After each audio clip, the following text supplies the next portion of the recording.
করোনায় একদিনের রেকর্ড 11,086 জনের মৃত্যু। যুক্তরাষ্ট্রে 24 ঘন্টায় শনাক্ত 2 লাখ ছাড়ালো।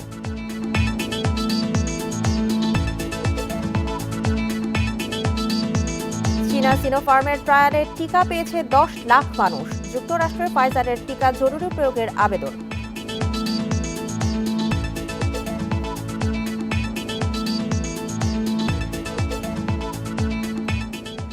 এবং মিশিগানে ট্রাম্পের নির্বাচনী ফল পরিবর্তনের প্রচেষ্টা ব্যর্থ। প্রেস সেক্রেটারির বিরুদ্ধে মিথ্যা মন্তব্যের অভিযোগ।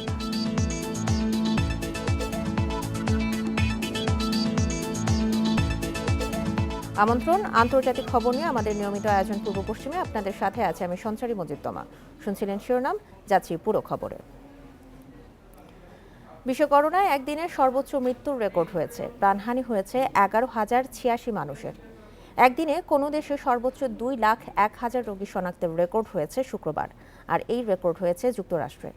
এদিকে বিশ্বের মোট মৃতের সংখ্যা 13,76,000 ছাড়িয়েছে। নতুন 6,60,000 রোগী নিয়ে মোট আক্রান্তের সংখ্যা 5,78,00,000-এর বেশি। প্রথম ধাপের তুলনায় দ্বিতীয় ধাপের সংক্রমণ ভয়াবহ রূপ নিচ্ছে বলে সতর্ক করেছে বিশ্ব স্বাস্থ্য সংস্থা।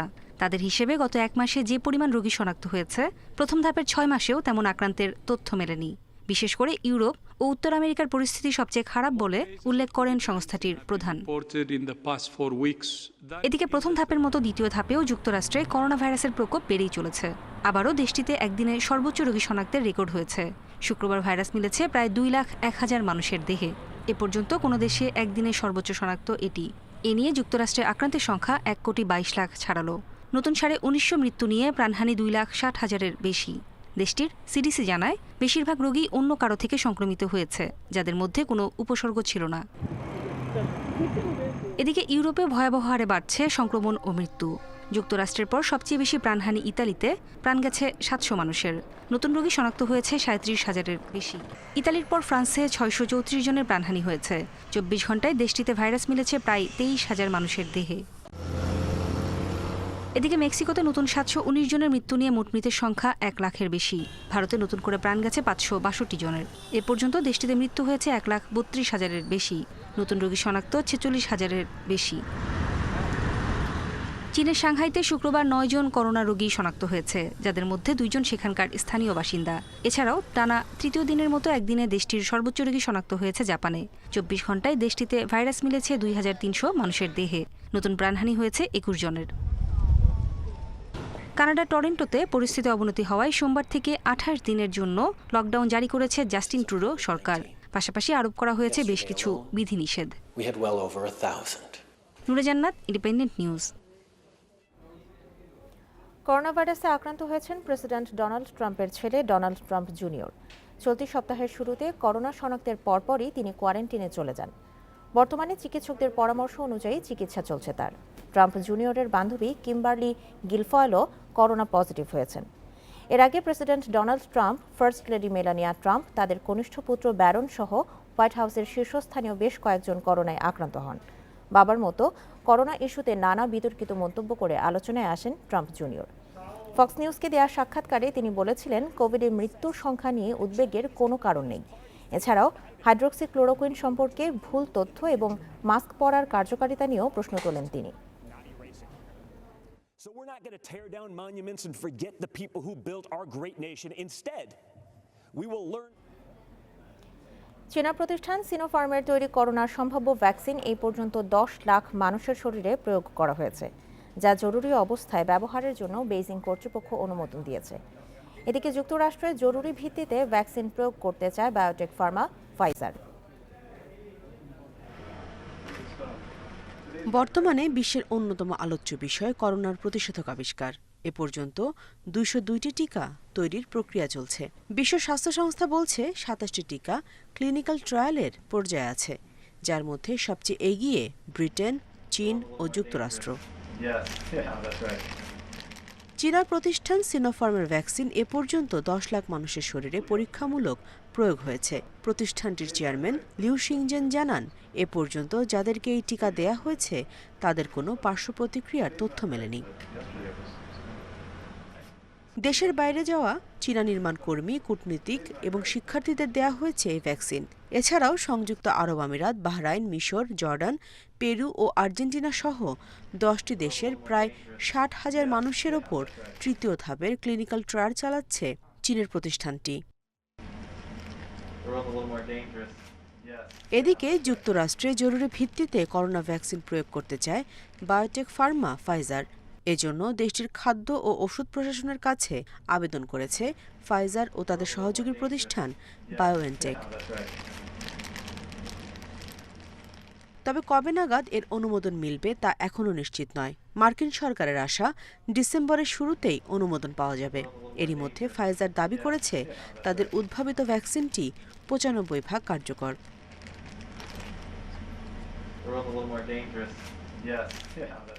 আগামী বছরের ফেব্রুয়ারিতে ভারতে পাওয়া যাবে অক্সফোর্ডের করোনা ভ্যাকসিন।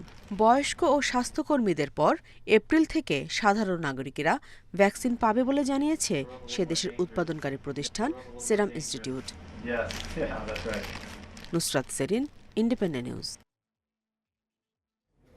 বিশ্বব্যাপী করোনা সংক্রমণ আবারও বাড়ায় অর্থনীতি পুনরুদ্ধার বাধাগ্রস্ত হতে পারে বলে সতর্ক করেছে আন্তর্জাতিক মুদ্রা তহবিল IMF। পরিস্থিতি সামাল দিতে দেশগুলোকে প্রণোদনা সহ বিভিন্ন আর্থিক সহায়তা কার্যক্রম চালিয়ে যাওয়ার পরামর্শ দিলেন সংস্থাটির ব্যবস্থাপনা পরিচালক ক্রিস্টালিনা জর্জিয়েভা। করোনায় ক্ষতিগ্রস্ত অর্থনীতি পুনরুদ্ধারে পুরো বিশ্বজুড়ে চলছে নানা উদ্যোগ আর পরিকল্পনা, কিন্তু এরই মাঝে আবার বাড়তে শুরু করেছে সংক্রমণ ও মৃত্যু। প্রতিদিন 6 লাখ মানুষ নতুন আক্রান্ত আর 10,000-এর মতো প্রাণহানির ঘটনায় আবারও লকডাউন শুরু করেছে কয়েকটি দেশ। বৃহস্পতিবার আন্তর্জাতিক মুদ্রা তহবিল IMF-এর ব্যবস্থাপনা পরিচালক ক্রিস্টালিনা জর্জিয়েভা অফিসিয়াল ব্লগে লিখেন, ভ্যাকসিন আবিষ্কারে পরিস্থিতি স্বাভাবিক হওয়ার আশা জাগলেও করোনা সংক্রমণ বাড়ায় বিশ্বব্যাপী অর্থনৈতিক পুনরুদ্ধার গতি হারাতে পারে। ক্রিস্টালিনা আরও জানান, পরিস্থিতি সামাল দিতে এখন আরও বেশি আর্থিক ও নীতিগত সহায়তার প্রয়োজন।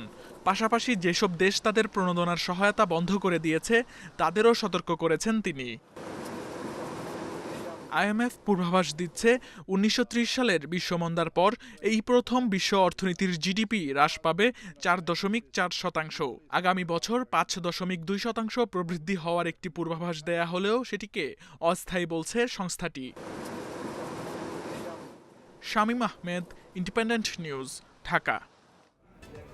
মিশিগানে নির্বাচনের ফল পরিবর্তনের ট্রাম্পের শেষ প্রচেষ্টাও ভেস্তে গেছে। শুক্রবার হোয়াইট হাউসে মিশিগানের রিপাবলিকান গভর্নরের সাথে বৈঠকে নিরাশ হতে হলো ডোনাল্ড ট্রাম্পকে। বাইডেনের জয় মেনে স্বাভাবিক প্রক্রিয়াতেই চূড়ান্ত ফল ঘোষণার পক্ষে মিশিগান কর্তৃপক্ষ। এদিকে প্রথম প্রেস ব্রিফিং থেকেই একের পর এক মিথ্যা মন্তব্য ও অভিযোগ করে আসছেন হোয়াইট হাউসের প্রেস সেক্রেটারি কেলি ম্যাকেনি। ট্রাম্পের হারের পর সত্যতা যাচাইয়ে বেরিয়ে এসেছে এসব তথ্য। মার্কিন সংবাদ মাধ্যম CNN এক প্রতিবেদনে এই কথা জানান। সেখানে বলা হয়, 1 অক্টোবর সংবাদ সম্মেলন শুরুর পর থেকেই করোনা, মার্কিন নির্বাচনে রাশিয়ার হস্তক্ষেপ, ভোট জালিয়াতি ও আগাম ভোট নিয়ে একাধিক মিথ্যা মন্তব্য করেন ম্যাকেনি। এছাড়াও ট্রাম্পের কাছে ওবামার ক্ষমতা হস্তান্তর, 2016 সালের নির্বাচনে রাশিয়ার হস্তক্ষেপের বিষয়ে রবার্ট মুলারের নেতৃত্বে করা তদন্তের বিষয়সহ বেশ কিছু পুরনো ইস্যুতে অভিযোগ তোলেন 32 বছর বয়সী এই হোয়াইট হাউস কর্মকর্তা, যা যাচাই করার পর সব মিথ্যা প্রমাণিত হয়।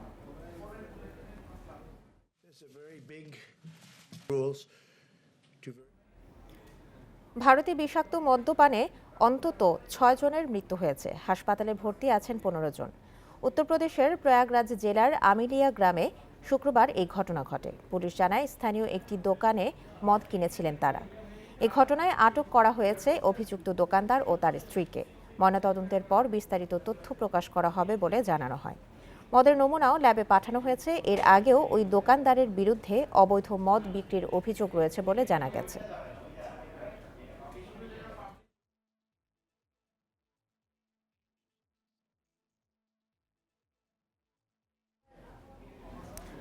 করোনার মতো মহামারীতে বিচ্ছিন্ন দ্বীপ হয়ে উঠতে পারে বসবাসের সবচেয়ে নিরাপদ, এমনই এক ঘটনার সাক্ষী হলেন 4 স্বেচ্ছাসেবী।